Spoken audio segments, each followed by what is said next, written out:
Hey guys, so basically I couldn't be bothered setting up a camera, so I'm recording on my phone, lying on my bed, but that's okay. I just had the urge to talk. So I wanted to have a chat about my anxiety. Basically, I think I've been anxious as long as I can remember. I didn't get diagnosed with generalized anxiety disorder until I was 19. But if I look back on my childhood now, there's a few things that kind of highlight for me that I've always kind of been struggling with it. So as long, so when I was fairly young, I don't know, I was in my early years of primary school, I remember like being constantly concerned that I had cancer, basically. Like, health was always a massive worry for me.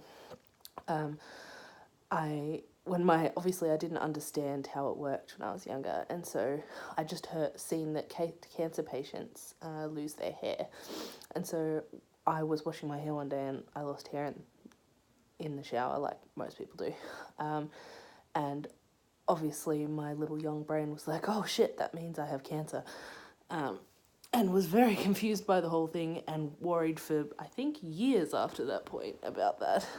I mean, that anxiety never really went away. That's like my number one worry, I guess. Going on from that, I once I had a phone and I would spend time away from my parents, I would, if I couldn't get in touch with them, I would basically assume they were dead, and panic. So, this is probably in my early teen kind of years. That went on for a few years where basically I would just call and call and call or message or something, because I thought they were dead, and that was just my anxiety messing with me, basically. And then in my late high school years, so I think from when I was about 17-ish, I'd got to discover the very fun physical symptom of nausea with my anxiety. So I would be walking to school most mornings. I'd have to basically force myself to fight against the urge to throw up. I was not always successful. Sometimes I would throw up on the side of the road walking to school, so that's nice and classy. But just basically this underlying, always anxious feeling that was definitely worse in the mornings. So that was kind of my first experience with the physical symptoms of anxiety. And then everything kind of just snowballed when I started university, which is why I went to therapy, thanks to a good friend who kind of forced me into it. But I'm glad I went now. Still going, still seeing the same person. So that was a good decision. But basically, university was a super toxic and like not great for me environment, basically.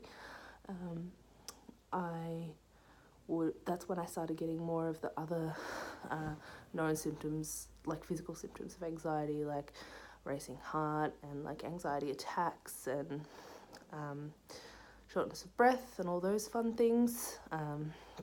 And I went from being like an A+ student to basically failing my second year of university because I couldn't bring myself to do the assessments or go to school or any of those things. Doing the assessments was always a weird thing because it was like I knew I couldn't get it perfect, so I didn't want to start. And so I would just put it off and off and off until it was overdue, and then I would just do a shit job, so at least I could be like, well, I didn't even try, so if I fail, it doesn't matter.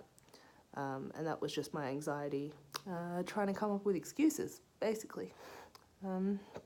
So, I mean, now I've been on medication for a few years. I had to change once, I think. Yeah, just once.